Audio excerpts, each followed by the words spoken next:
चर्चा हो रही है, जितनी सराहना पूरे देश के लोग कर रहे हैं, अच्छी बात है।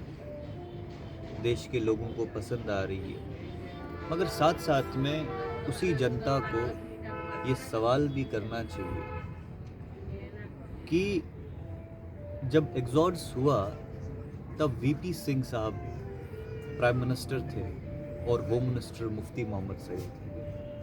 और जब Mufti Mohammad Sayeed home minister prime minister को कॉल करते हैं, कहते हैं कि पंडित एग्जॉडस हो रहा है, कश्मीरी पंडित निकल रहे हैं, to your utter shock prime minister साहब का जवाब आता है, हु पंडित्स।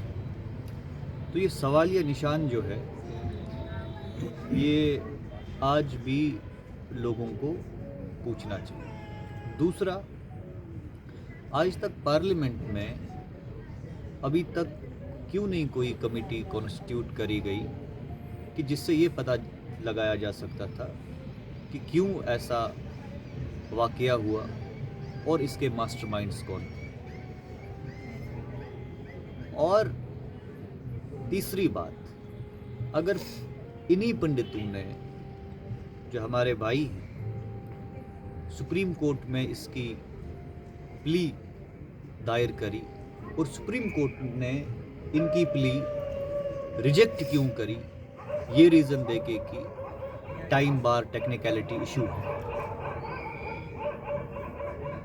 चौथी ये बात कि अगर एनडीए सरकार क्लेम कर रही है कि टू बी ऑफ हिंदूता आइडियोलॉजी, आज तक इन पंडित माइग्रेंट कैंप्स में जो कि सेटल है नगरोटा, रियासी, जम्मू, उधमपुर, सांबा में, आज तक 2 ही प्राइम मिनिस्टर्स ने वहाँ विजिट क्यों किया, श्री आई.के. गुजराल और मनमोहन सिंह। प्राइम मिनिस्टर साहब जो हमारे हैं वो इतने सालों में वहाँ क्यों नहीं गए, ये भी सवाल है। ये जो है कि जो भी ये मूवी देख रहा है, तारीफ तो ठीक है, अच्छा है, हकीकत सामने आ रही है, मगर हकीकत सामने लाना ही प्रॉब्लम का सलूशन नहीं। प्रॉब्लम का सलूशन इन चीज़ों से। आपको लगता है कहीं ना कहीं जख्मों को कुरेदा गया, मतलब कंटेंट सही है उसमें? आप डॉक्यूमेंट्री के तौर पे पेश किया जा रहा है और जो उस टाइम चीज़ें हुई वो दिखाई गई, ठीक है। हम इस चीज़ की बहुत ही सराहना करते हैं, बहुत अच्छा काम किया है कि पूरे दुनिया के सामने जो है कि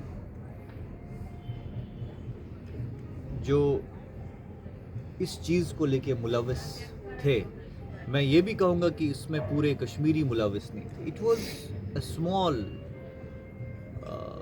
बंच ऑफ पीपल जिनके अपने वेस्टेड इंटरेस्ट्स थे और अपने वेस्टेड इंटरेस्ट्स के लिए उन्होंने कश्मीरी पंडितों के साथ ऐसा सलूक किया। मगर ये रातों रात नहीं हुआ, ये 1971 से इस चीज़ की प्रिपरेशन चल रही थी। जब पाकिस्तान बांग्लादेश हमसे एवेंज करना चाह रहा था after operation 2 pack, Jamaat Islami को इंस्टीट्यूशनलाइज किया गया कश्मीर के अंदर। उस इंस्टीट्यूशनलाइजेशन का नतीजा हमें 3 दहाइयों के बाद देखना पड़ा। अगर रातों रात ऐसी चीज़ तो पहले नामुमकिन है, और मैं समझता हूँ कि it was a political compromise and it was a pathetic compromised state machinery। उसी के बाद अगर आप क्रोनोलॉजी ऑफ इवेंट्स समझेंगे, एग्जॉडस के बाद होम मिनिस्टर जो तबके थे मुफ्ती मोहम्मद सईद, उनकी बेटी किडनैप होती है, और बेटी किडनैप जब होती है तो डिमांड किया जाता है कि मिलिटेंट्स को, टेररिस्ट्स को रिलीज किया जाए. It was all pre plan. Kidnap कुछ नहीं हुआ था. ये आफ्टरमाथ सीक्वेंस चल रहा था चीज़ों का. और जब टेररिस्ट्स को रिलीज किया गया, रिलीज करने के बाद कश्मीर में आर्म्स एंड एम्यूनेशंस डिस्ट्रीब्यूट किए गए. मकसद वही था कि to distribute arms and ammunitions in Kashmir on a larger scale.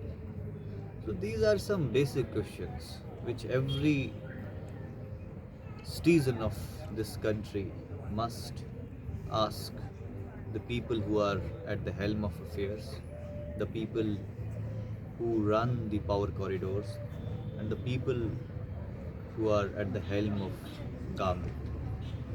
अभी पुनः While watching the movie, you know, or after watching the movie, these are the questions which came into my mind, and that's what I thought of sharing with you people.